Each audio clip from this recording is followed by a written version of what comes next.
Senator Escudero bilang presiding officer, para sa akin, he's handled it as well as anyone could. Kasi so far, binibigyan niya ng pagkakataon yung bawat panig na binibigyan niya ng leeway yung bawat panig na sabihin ng gusto nilang sabihin. Hindi masyadong technical siya mag-rule on the objections. So, so far, para sa akin, positive influence si Senator Escudero sa proceedings. Kaya lang, ang problema nga, unconstitutional siya. So meron talagang risk na ma-void yung entire proceedings. Yung sa unang tatlong trial, nabanggit ng presiding officer na 16 ang kailangan para ma-convict, no? Tapos walang walang pagtutol ukol dito. The next day, may paglilinaw, pag-question kung ito ba ay legal opinion lang or ano na, paninindigan ng impeachment court, at nag-affirm ang presiding judge dito. So, hindi na ito mababago, sir, kasi naaprobahan na nila yung journal sa mga nakalipas na mga pagdinig nila and walang tumutol. So all the way sa nababanggit mo nga na 70 araw na possible na trial days, ito na yung kanilang paninindigan at hindi na ito pwedeng mabago ng kahit anumang motion or kung ano ba. Pwede naman silang magbago ng isip. Pwede naman silang magbago ng isip, pero mukhang definitive naman yung pagsabi ni Chis Escudero at sabi mo nga, wala namang tumutol sa mga senador, whether majority or minority, na paninindigan nila yung 16 unless may ibang ruling ang Korte Suprema. At ang interesting doon ay um, kinabukasan nga, pagkatapos sabihin ni Senator Chis Escudero yung ruling ng impeachment court, lininaw ni Senator Ping Lacson na ruling siya ng impeachment court at kinonfirm niya na dahil ruling siya ng impeachment court, pwede na itong iakyat sa Korte Suprema kasi justiciable controversy na siya. So, yun ang interesting doon kasi mukhang kung sino man ang nagtutulak na bawasan yung threshold vote na 16, mukhang yun ang balak na iakyat sa Korte Suprema yung question. So, medyo nakakatakot isipin kung kasi all the while, Admar, ang paniniwala ako is leading up to the impeachment trial, ang gagawin talaga nila is i-justify nilang pababain yung number of votes required to convict kasi halos inaraw-araw nila yan eh, 'di ba? Pinakulong nila si Senator Jinggoy, si Senator Marcoleta, inabol nila si Senator Bato, tapos nag-take over sila ng majority ng Senado with 12 votes. So, parang tapos 'di ba may mga balita na tinakot nila si Chis Escudero at si Senator Joel Villanueva na kung hindi sila umanib sa majority, ipapakulong din sila. So, doon sa mga ginawa nila bago itong impeachment trial, ang buong akala ko is uh, yun ang yun ang gagawin nilang strategy para makuha yung conviction ni VP Sara. Babawasan nila yung threshold vote. Pero yun nga, as a surprise, on the first day of the impeachment, they conceded already na 16 ang votes required. Para sa akin, dahil parang it's yung ginawa nila before impeachment trial, it's so much work just to give it up on day one of the impeachment trial. So medyo nakakatakot yung implication nun kasi baka one, confident silang makakakuha sila ng desisyon sa Supreme Court na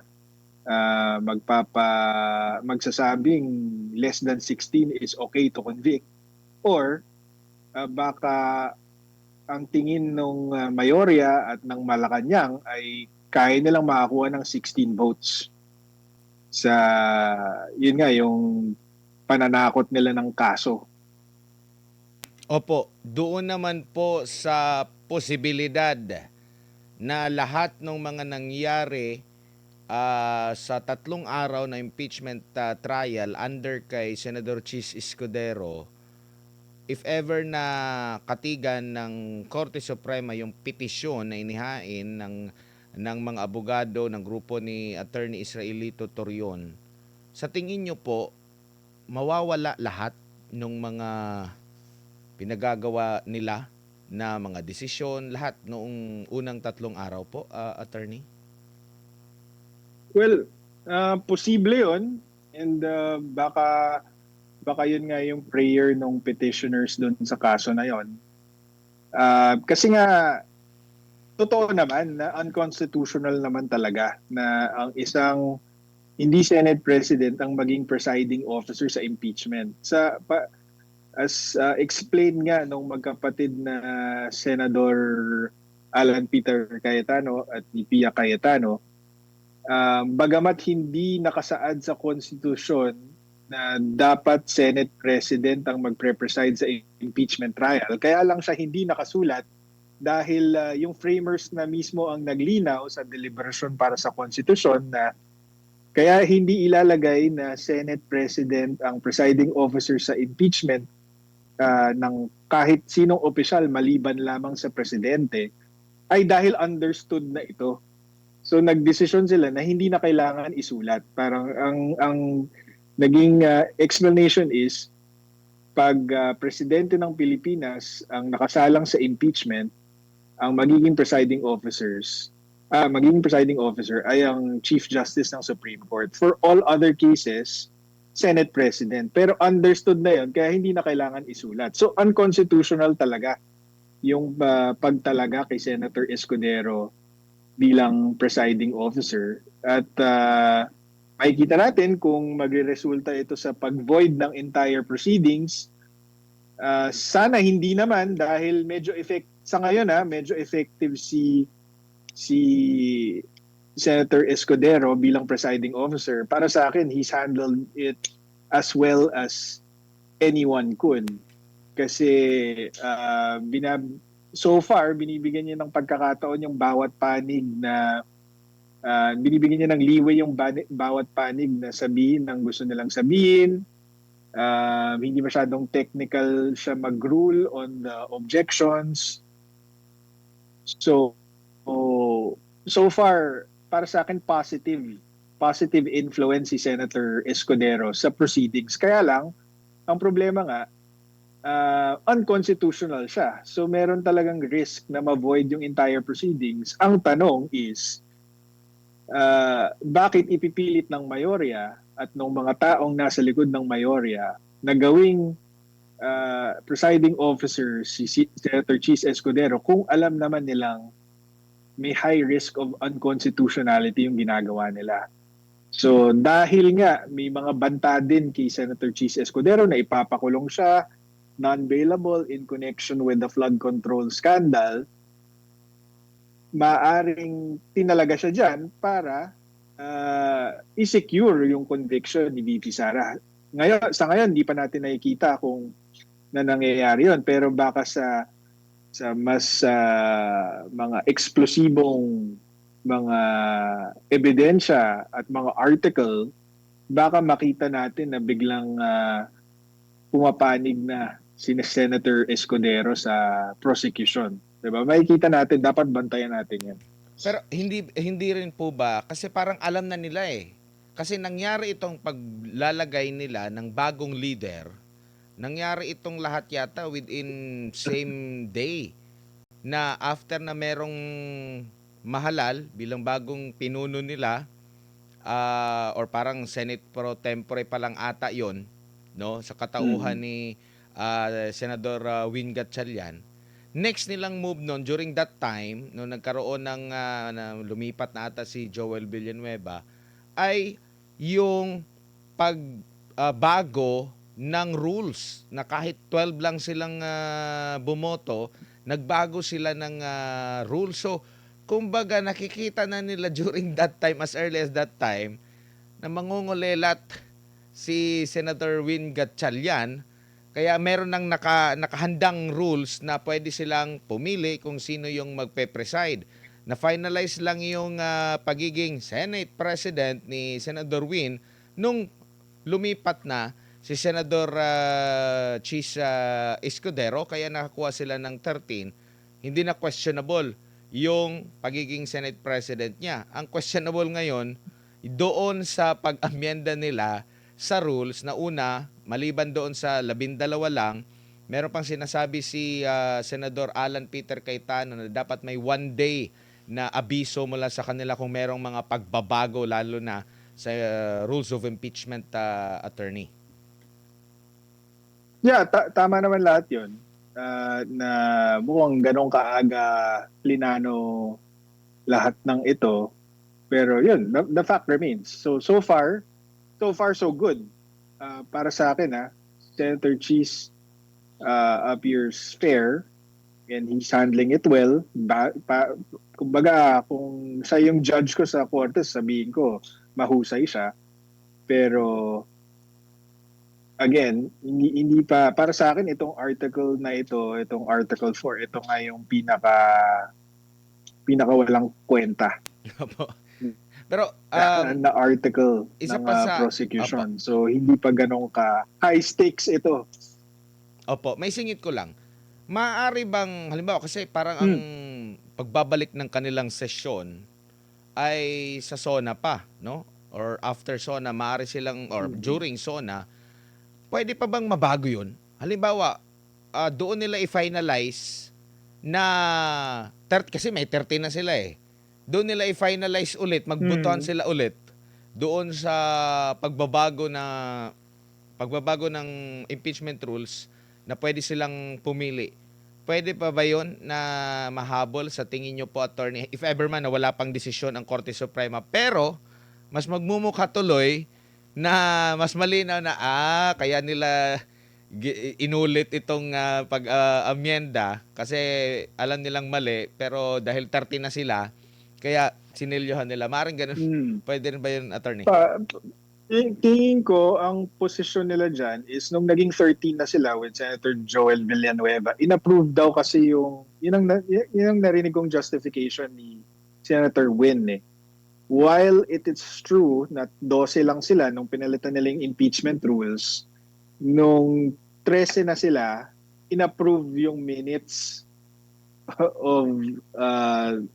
of the session prior. So para sa kanila, ang posisyon nila is valid na yung pag-elect nila ng presiding officer. Pero it doesn't really matter kasi kahit na-approve na yung rules na yan, kung labag yan sa konstitusyon, kahit 24 pang mag-approve dyan, unconstitutional yan. Opo. At if ever po, nakikita nyo po ba na medyo mangangamote si Senador Win Gatchalian kung siya, halimbawa, ibabalik sa kanya yung pag-preside, attorney, ano nakikita nyo po? Oo kasi medyo unfair to have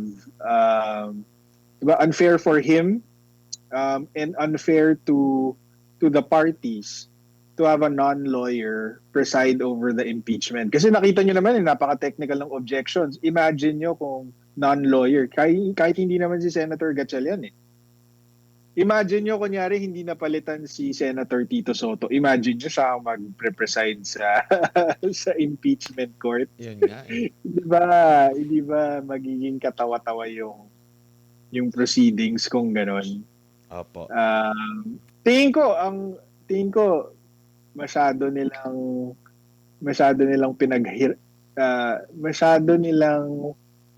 masyadong matindi yung pag-iisip nila dito sa presiding officer na to. Kung ako ang advisor nila, 'di ba maganda yung pinakaunang suggestion nila was hindi presiding officer yung term kundi impeachment manager. Yun ang unang ginamit nilang termino eh. So kung impeachment manager si Chis Escudero, tapos ang Senate President, so ang magre-preside sa impeachment court ay si Senator Gatchalian. Pero kapag ang tanong ay legal, i-refer niya yung question kay Senator Cheese Escudero bilang impeachment manager, eh di wala nang problema. Pero pinilit kasi nila yung presiding officer eh. Pero So, ang oh, optics niyan, attorney, magiging katawa-tawa talaga sila kung merong mas maganda kasi ngayon nakaupo si Senator Gatchalian, di siya nagsasalita. 'Di ba? Tapos si Senator Cheese Escudero lang ang nagsasalita, nag-rule. At least kapag ganun yung setup, i-refer niya pagka legal yung tanong, o edi may role si Senator, yung Senate President, pwede may rin. actual role, Pero sa 'di tingin ba? ko parang either way mas pangit yung optics lalo na kung may pangarap si Senator Win sa mas mataas na posisyon kasi ay ganyan pala bakit inaasa bakit hindi na lang si ano na lang ang gawin nilang Senate President which is ganyan din yung nabanggit ni ni Senador Robin Hood Padilla. Nakikita niyo po ba na miscalculate nila ang mga pangyayari? Um, Hindi ko alam kung na-miscalculate nila. Hindi, si, ako, Admar, sa, di ba, nakakailang taon na ba tayo? Pang-apat na taon na natin to sa ilalim ng Administrasyong Marcos. Um, Hindi ko masasabi na, marami silang miscalculation, pero pinapanindigan nila yung miscalculation nila. Yun ang nakakatakot.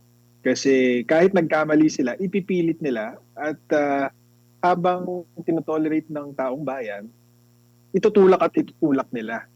Kaya pagka ini-interview nyo ako, palagi ko sinasabi, bantayan natin, di ba? Wag nating papalagpasin. Kasi yun ang nangyayari. Yung mga batas, yung konstitusyon binabali, kung hindi tayo nakabantay, eh, itutuloy lang nila kung anong gusto nila. Kaya, ayun, yun ang Attorney, pananaw ko dyan. opo, maraming salamat po sa inyong oras at panahon ngayong oras ng gabi sa ulitin. Ingat po kayo. Maraming salamat, Admar. Thank you.